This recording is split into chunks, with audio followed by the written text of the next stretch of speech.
வணக்கம், welcome to the channel recipes desk. இன்றைக்கி நம்ம முட்டைக்கோஸ் வடை எப்படி செய்கிறதுன்னு பார்க்கலாம். ரொம்பவே ஹெல்த்தியாக இருக்கக்கூடிய ஸ்நாக் ரெசிபி தான் இது. இது செய்கிறது ரொம்ப ஈஸி தான். இது சாதத்தோடு வச்சு சாப்பிட்றதுக்கும் ரொம்ப நல்லாயிருக்கும். ஃபர்ஸ்ட் இதை செய்கிறதுக்கு என்னென்ன பொருட்கள் தேவைன்னு பார்த்துடலாம். அதுக்கப்புறம் எப்படி செய்கிறது அப்படின்றது இந்த வீடியோவில் பார்க்கலாம். அதுக்கு முன்னால் இந்த ரெசிபீஸ் டெஸ்க் சேனலை நீங்கள் இன்னும் சப்ஸ்கிரைப் பண்ணல அப்படின்னா red colour subscribe button click பண்ணிவிட்டு பக்கத்தில் இருக்கிற பெல் ஐக்கான் ப்ரெஸ் பண்ணிக்கோங்க. அப்போ தான் இனிமேல் போடுற வீடியோஸ் எல்லாமே உங்களுக்கு உடனுக்குடன் கிடைக்கும். அதேமாதிரி மிஸ் பண்ணாமல் இன்ஸ்டண்ட்டாக பார்க்க முடியும். அதுக்கு தேவையான பொருட்கள் 2 கப் துருவி வச்சுருக்கிற முட்டைக்கோஸ் எடுத்துக்கலாம். 1/4 கப் துவரம் பருப்பு, இது நல்லா கழுவிட்டு 2 மணி நேரம் ஊற வச்சிடலாம். 1/4 கப் உளுந்து, இதையும் நல்லா கழுவிட்டு 2 மணி நேரம் நம்ம ஊற வச்சிடலாம். 1 கப் கடலைப்பருப்பு, இதையும் நல்லா கழுவிட்டு 2 மணி நேரம் ஊற வச்சிடலாம்.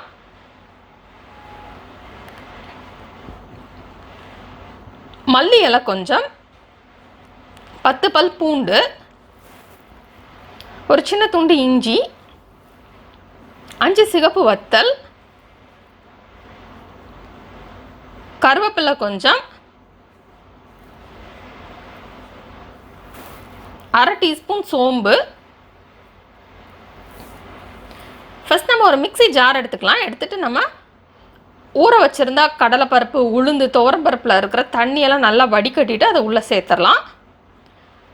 இதை தண்ணியே இருக்கக்கூடாது. தண்ணி இருந்தது அப்படின்னா வடையில் அந்த கன்சிஸ்டன்சி ரொம்பவே தண்ணி ஆயிரும். அதனால் தண்ணி இல்லாமல் நம்ம அரைக்கலாம். நெக்ஸ்ட் இதில் சோம்பு சேர்த்துடலாம்.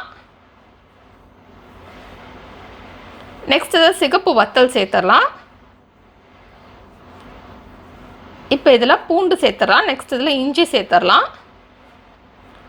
நெக்ஸ்ட் இதில் டிஷ்ஷுக்கு தேவையான அளவு உப்பு சேர்த்துடலாம்.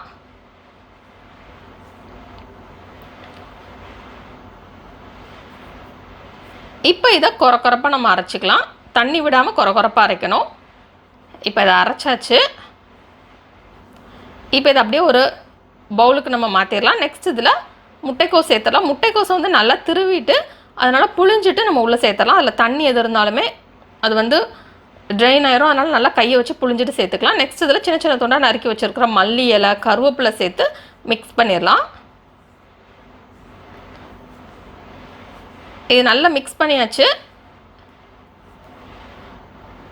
இது நம்ம இப்போது வடை செய்ய ஆரம்பிச்சிடலாம். உங்களுக்கு சப்போஸ் இது இந்த கன்சிஸ்டன்சி தண்ணி ஆயிடுச்சு அப்படின்னா நீங்கள் இதில் கொஞ்சமாக அரிசி மாவு சேர்த்துக்கோங்க. ஒரு இல்லைனா 2 டேபிள் ஸ்பூன் அரிசி மாவு சேர்த்துக்கிட்டிங்க அப்படின்னா கரெக்டாக இருக்கும்.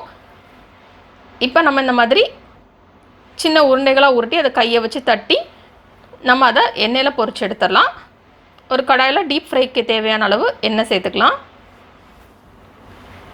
நான் இதில் ஒன்றா தான் பொரிச்சு எடுக்க போகிறேன். அதனால் நான் கம்மியாக தான் எண்ணெய் சேர்த்துருக்கேன். இப்போ நம்ம இதில்